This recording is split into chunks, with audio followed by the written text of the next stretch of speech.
Doodlebud here. Today we got some cool looking pen cases we're going to be checking out. These were sent to me by Gilad at FiftyFabrics all the way over from Israel. We're connected over Instagram and he said, hey, I love fountain pens. I love sewing. I've been making these. People seem to like them. Can I send you some to review for the channel? So I said, sure, send them over. We're going to test them out. I've been using them for about a week now. Been pretty happy. Got a bunch of pens. They're 5 pen cases. So we'll go try all 3. See different size pens, how they work out. Also going to be doing a giveaway, so stay tuned, see how you can get your hands on one.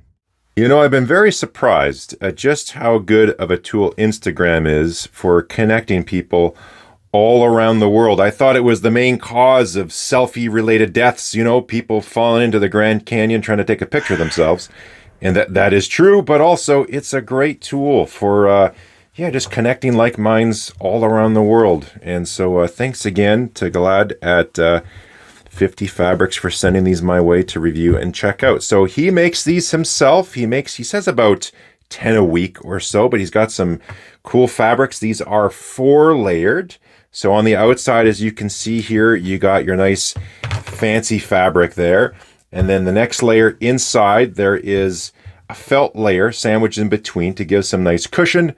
Then you got a board in here. It's like a thin backboard. So it's got a little bit of protection and it also keeps its shape as well. And then you got this kind of jeans. It's not like a full denim, but gets like a soft jeans type fabric. Oh, the focus goes. It's called a Moria effect, by the way. To give, it's rugged and durable, but also soft and kind of is a unique contrast with these. So yeah, he makes them himself. He's got a Etsy store. So I'll put a link down in the description there, and he's even got a code. If you buy a couple, you get 12% off. I'll put all the information down there. But yeah, these are pretty fancy looking. All my other pen cases I have are leather. I've been thinking of getting a cloth one like this, something a little more artistic. So that kind of came at a perfect time. But we're going to fill it with pens. I got some popular pens, some bigger pens, some smaller pens, and we'll see how they function and how good they are at protecting your pens. But what I'm going to do is I'm going to take these outside here, get some nice lighting, and get you some nice close-up glam shots of these.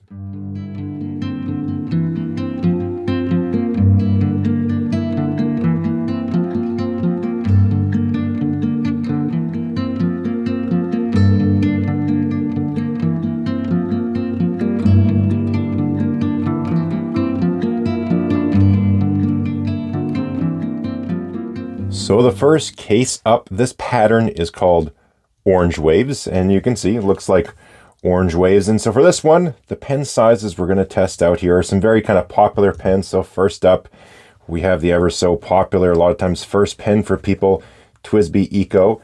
Now you can put it in here all the way down. It goes to the bottom right down there.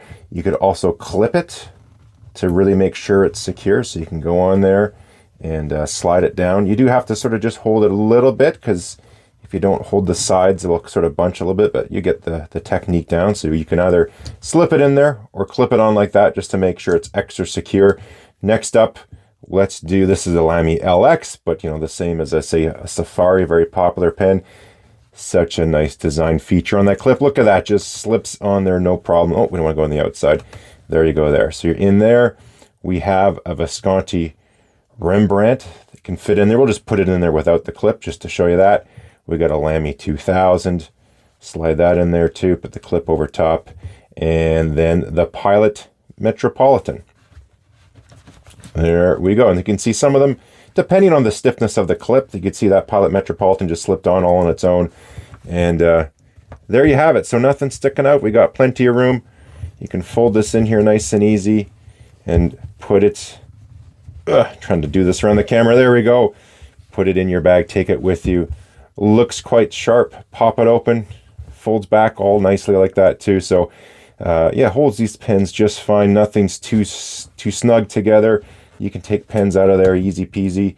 Nothing's binding. There's still lots of room. They're not going to bump each other. So that works with those pens. Let's try something a little bit bigger. Next up is this one here. It's called Red and Gold Flowers for obvious reason. It's red with some lovely gold flowers on there. So We'll put some larger pens in there, just in case, you know, we got some engineers watching here wondering, what is this background? This is from my favorite book.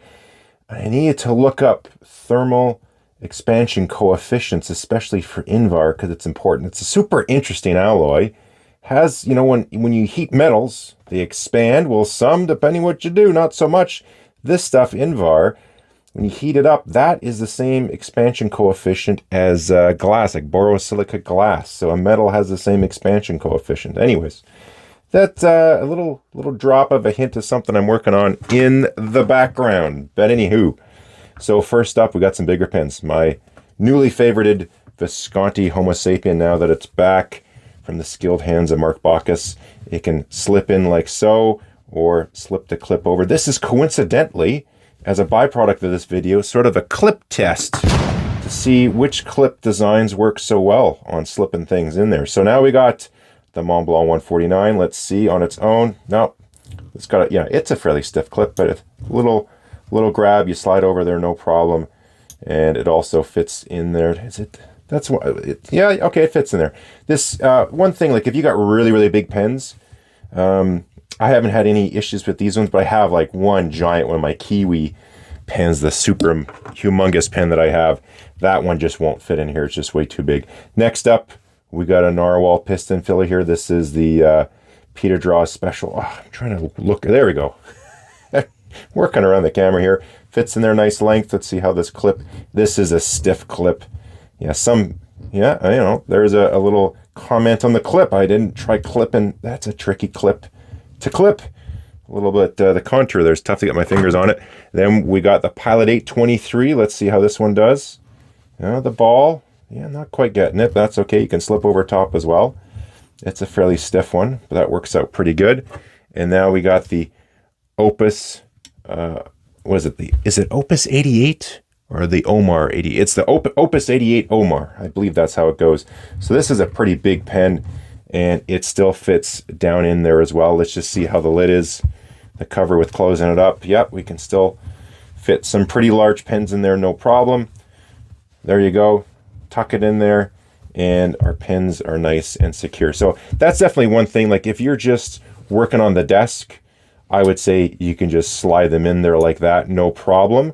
But if you're going to go somewhere, especially if you put this in a bag or something, or a purse or whatever you got going on, I would recommend, if your pens have clips, to clip them in, just because you'd hate that if things got moved around and it wasn't clipped in. You know, it could potentially slide out, especially if you didn't tuck the flap in there as well. But yeah, works quite well.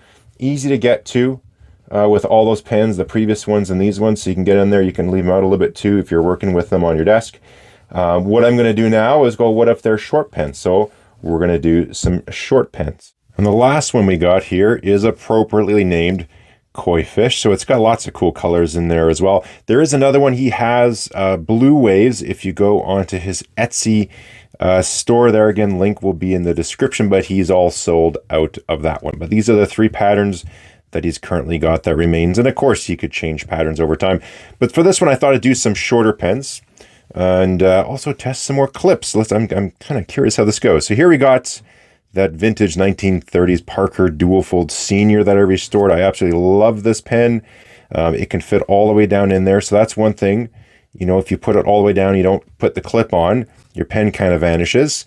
But you can just, instead of, you know, I can't get my fingers in there, got big fingers, you can just kind of squish it up from the bottom here, slide it up that way, and now you get the pen. But let's see how this clip does. I think I got the technique down here. You can just put your fingers beside, and it slides right over top. So that's a nice effective clip. Pops on there quite well. I thought I'd throw this one in here. This is Parker, not Parker. This is the Jinhao. I forget the model number. Is it like the 68 or 48 or something? This is the, you know, the knockoff sort of the new Parker 51. Very popular pen. Not too bad for the $3 you get it for. Splits in there quite nice. Let's see how this clip does. Yeah, it's a stiff one, so you're going to have to coax it on there as well, but sits in quite well. Shortest pen of the bunch, very popular, Kaweco Sport. Again, if you don't clip it in there, you're going to lose it down there quite far, but fear not, you can slide it back out. Let's see how this clip does. Let's see if this clip, how it goes on there. Yeah, you got to pull it just a touch, but it goes on there quite well. That's not too bad, not too tricky to do. Got my favorite little Pelican 140. That is a very short pen. Let's see if I can get it with just one hand here. It should be able to with that bill. You got to coax it just a touch. And then something else through in there is the Muji pen. Nice and thin pen, so if you use thin pens, now you got an idea how well those fit in there. So again, all in there nice and secure. So that's one thing. The shorter pens, obviously, if they got clips, put them on there, else they're down there. But even if you lose it down there, you can't get your fingers in there, you can fish them out pretty well and tuck it away. And away you go. So I'm pretty happy with these. They work quite well. Nice patterns. Check out his Etsy store for details. Now let's tell you how you can go ahead and win one of these. Oh, first here, let's try out the biggest pen I have. Let's take out this one here. And up comes this Kiwi Pens Jumbo ACR. Let's just show you a little contrast. Like, this is a honkin' of a pen. So let's slip it in there and see. I'm curious if it fits in there. Oh, wow. It actually, it does fit in there. Gonna have to put the clip over top. We are bottomed out now. Can you still tuck it? Oh, I think you can even still tuck it. You know, look at that. You can actually fit it in there. So you can take big pens too. Yeah, I didn't think it would fit. This pen fits in none of my cases, but now it does fit in one. So there you go. Takes big, takes small. Glad I checked that. So how do you win one of these cases? Well, I think it's pretty obviously just be a subscriber to the channel. Leave a comment below if you need an idea of what to leave for a comment. I'm always interested to hear what type of videos you'd like me to do, or questions you have, or tests, or whatever you want to know. I'm always interested in that kind of stuff. So do that. 2 of them will be given away. I'm going to keep one of them. I like this red and gold flower, so I'm going to keep that one. We'll do one giveaway now, and then I got my 1,000,000 views video coming up. I'm just sort of arranging the things. I'll give the other one away then. So, but whoever wins this one, you get to pick the color of your choice. I'll do the giveaway, let's say 4 days after the video airs. I'm shooting this in advance, so whatever date this video airs up, add 4 days. We'll do the giveaway then, and I'll make the announcement on the channel. So yeah, big thank you again to Gilad from FiftyFabrics, sending me his lovely craftsmanship here to try out and check out and review for everyone.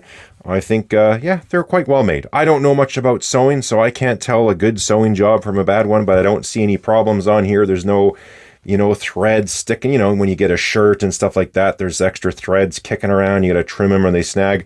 I don't see any of that anywhere in these. These all seem to be well made. The stitching is good. Let's get you some close-ups to the stitching so all you sewers out there can have a look at that stuff, and you can get a close look because you know what to look for. I don't, but I don't see any problems with it. The fabrics seem to hold up, no snags or snarls. Everything is pretty darn good. So again, thanks for watching. Leave the comment below, hit subscribe if you haven't so you can get entered into the draw. Good luck, everybody.